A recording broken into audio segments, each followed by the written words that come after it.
Hi everyone, welcome to Skyboard Sustainability Beyond Borders. Each thought-provoking documentary that delivers into an environmental impact of international air traveler. The film features a panel of experts discussing a challenge and opportunity with the aviation industry. It aims to uncover the complex relationship between air travel and global carbon emission, shedding a light on often overlooked effects.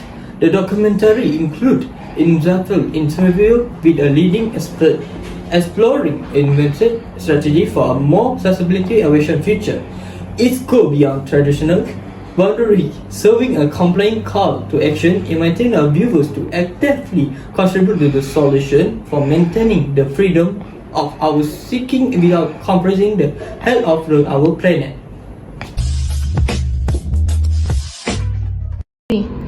As we all know, industrial aviation is vital in logistics and tourism activities, but there have been some complaints regarding the noise pollution created to this industry.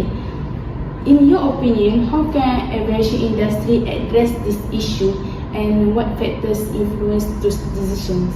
Okay. Well, one very good example, if you want to look at also some of the work that Eurocontrol is doing, you have different flying techniques. So to put that in a simple context, we have a technique called continuous descent operations, which what that means is that an aircraft will descend as much as possible continuously. What you have to take into consideration, of course, before we do anything or any of the stakeholders take any kind of decision or look at scenarios, is safety is primordial. Safety is the most important aspect that we all have to take into consideration. So at an airport and around an airport, as we know, as you've seen before when you've looked at the operational side, it's a very, very busy environment. Aircraft are coming in from all different directions, they're landing and they're taking off. So if you want an aircraft to come in on a continuous descent operation, which means it descends as smoothly as possible, you have to take into consideration restrictions in the area where it comes in, because there's other aircraft that are also coming in. And there's aircraft that are taking off as well. So it is possible to do that. You have to take into consideration, okay, the speed of the aircraft, how big the aircraft is, the other aircraft that are coming in as well. Are they coming in fast? Are they coming in slow? Do they coming in from across the Atlantic? Are they aircraft that are coming in just from more local flights? All this air traffic controllers are taking into consideration. Then you have the airlines that have to come in. They're part of that as well. So the airlines are looking at what kind of aircraft I have, how easy is it for them in the current system that we have to fly those routes, to descend continuously. And of course the airport has to look and bring all those people together, facilitate the interdependencies and see, okay, what are the routes and what particular times of the night or the day is the noise actually causing the most problems. Hi sir, has we expertise in the aviation industry? I hope this message find you fair. Has we delved into a discussion about environment, impact and sustainability? I would like to start by seeking your expertise on a fundamental concept. Could you please provide an opinion yet comprehensive explanation of what the term of carbon footprint emission? Your insight will undoubtedly set the stage for our broader conversation on the environmental conservation system. The carbon footprint refers to the total amount of greenhouse gases released into the Earth's atmosphere as a result of the activities of an individual or an organisation. Remember, greenhouse gases trap heat inside the atmosphere, and that's overheating the planet. So if you want to work out your own carbon footprint, you need to know the amount of greenhouse gases, like carbon dioxide, you're responsible for creating. It's a difficult thing to measure precisely, and there are different definitions about how best to calculate it. But roughly speaking, there's the direct impact of using energy when we travel or to power our homes. And there's the indirect impact of the energy that's used to create all the things we use or consume. In the developed world in particular, transport is a big part of your carbon footprint. Cutting down on the use of petrol or diesel cars and taking fewer flights is one of the most effective ways of reducing it. The place you live also contributes to your personal footprint. It's important to make sure your home is heated or cooled efficiently and is well insulated. The more you can use sustainable energy like solar or wind power, the more you cut your emissions. The stuff you use at home also adds to the problem. All that plastic, metal and cardboard takes a lot of energy to produce and dispose of. So recycling can help reducing your carbon footprint, but not as much as how you travel or heat and cool your home. Then there's your diet. Above all, red meat makes your carbon footprint bigger because cows produce so much methane, another greenhouse gas, and huge numbers of trees are cut down to create pastures on which cattle can graze. In the developing world, polluting stoves are a real problem too, so it's important to try to replace them with more efficient methods of cooking.